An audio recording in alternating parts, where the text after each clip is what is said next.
I'd like to call the March 26, 2025 Policy and Academics Committee to order. Roll call, please. Ms. Valerie Bourgeois. Here. Dr. Dennis Gia. Ms. Leslie Wells. Here. Your report. Number 2, academics. Supervisory staff updates. A, elementary education. Ms. Ann Hodson.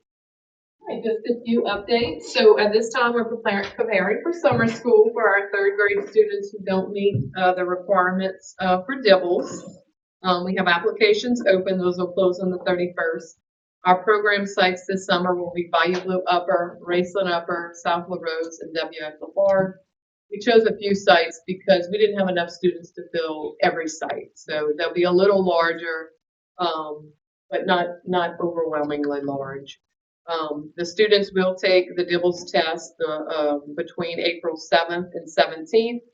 And then if they don't score where they need to, they will get an opportunity at the end of May to take it before summer school starts.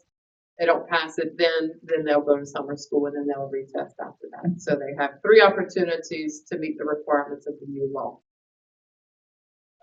We have conferenced with all of our middle school all of our school principals. Middle of the year conferences have been complete.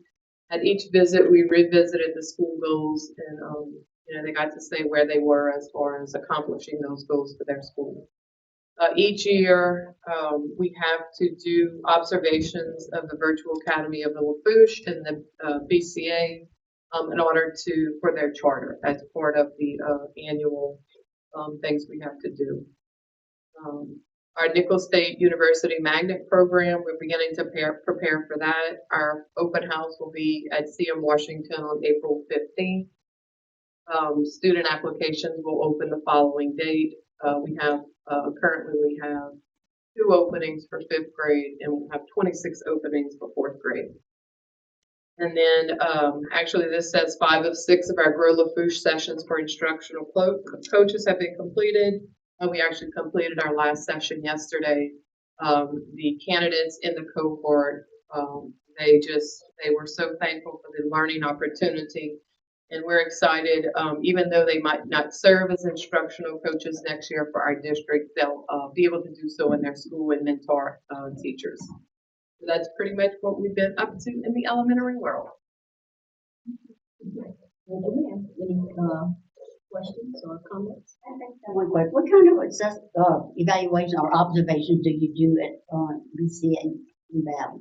So, The classrooms? it's a classroom observation, Okay. yes. 3 or 4 observations were done at each location, Okay. yes. And we have a standard observation form that's been used, I think, since the charter started. So we just pick 3 or 4 teachers, you observe them, and pretty much it. I did not know that after all these years of those schools. I didn't know that. Yeah, it's called the Lana Observation Tool. It's a fairly old tool that probably needs some updating, but it looks for the same things. I mean, good teaching, good learning, Any other comments? All right, B, secondary education. Mr. Kenny Delco. All right. I'm definitely not going to try to talk about everything that's in that report. It's like 3 pages long. I'll pick out 2 little things just to update on. The first one being leads. Ms. Hodson just spoke about that. That's our new principal observation tool. It's been fantastic.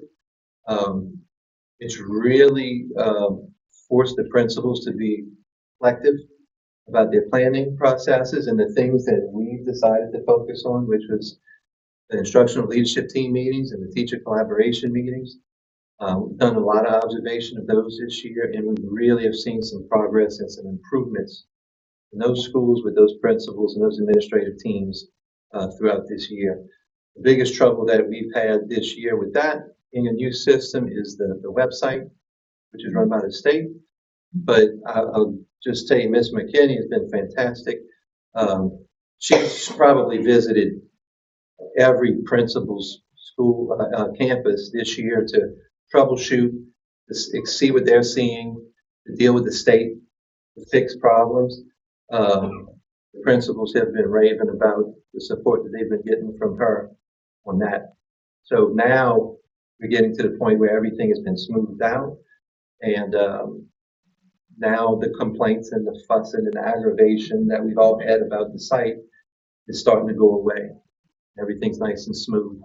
The other thing that I think is really interesting that we're working on is our pre-educator pathway, our STAR class in our high schools. This is a class that is intended to introduce students to the field of education, to hopefully use that as somewhat of a recruiting tool. We were able to get that course dual enrolled with Nichols for Ed 250. So a kid that takes that class on the high school campus gets those credits.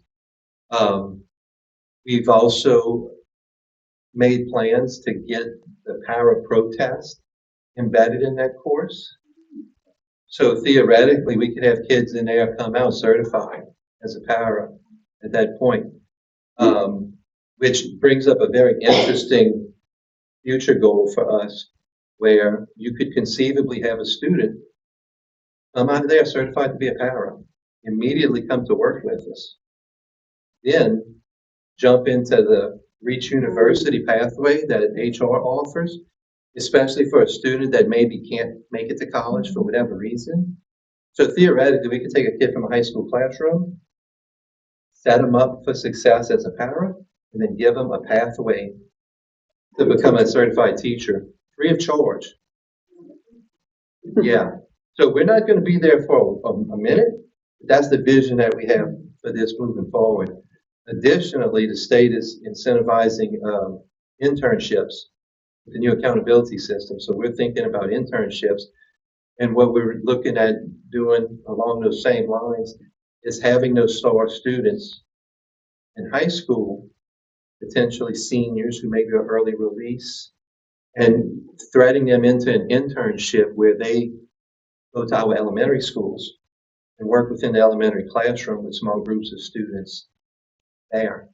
Even better is the potential to take some of our high school EL students who we can move in that direction and then use them as support in our schools that have a high population of EL students. So that's our theory and vision for that program moving forward, which will be really exciting and a great opportunity for those kids. Yeah. The STAR only offered at the CMC, or is it at the high school? It's at the high schools. It used to be at the three. It used to be at CMC, but that prevented some kids from having access to it, we felt. So we moved it to the three high schools. But of course, you know, so many of those courses, so much depends on who's teaching it and how it's sold. So we're struggling through that to try to improve that, because we want as many kids taking that obviously as possible. This is going to be our pipeline, hopefully, or a pipeline. That's good. Thank you, Mr. Bilton. C, child welfare and attendance, Mr. Barry. Yes, I'm gonna be very brief, just two topics, one discipline and one attendance. From a disciplinary standpoint, we saw our numbers trending as they always do this time of year. The kids kind of see the end of the tunnel, and sometimes that creates some issues on campus, unfortunately, so we see an uptick in our numbers. So much so we are a little concerned about our numbers at the past site. Received a report from Ms. Campbell today, both our Raceland Middle School site and our North sites nearing capacity. We moved into an additional classroom at the central location, and we're hoping we could get through the school year with the staff we have there now. Our numbers are increasing. You can see them there. We have currently 29 at North Paths. We have 34 assigned to the site. We have 16 at the central site, and we have 6 at the south site. Those are students who are actually attending. Of course, we have some working virtual. Attendance, we have Truancy Court in Lockport last week, and we held Truancy Court in Thibodeau today. Actually, it was held here because the courtroom was taken at the city court and it worked well. So we had about 18 kids attended today. And we have 2 more scheduled, well, actually 4 more scheduled for the month of April. And that's it. Any comments for?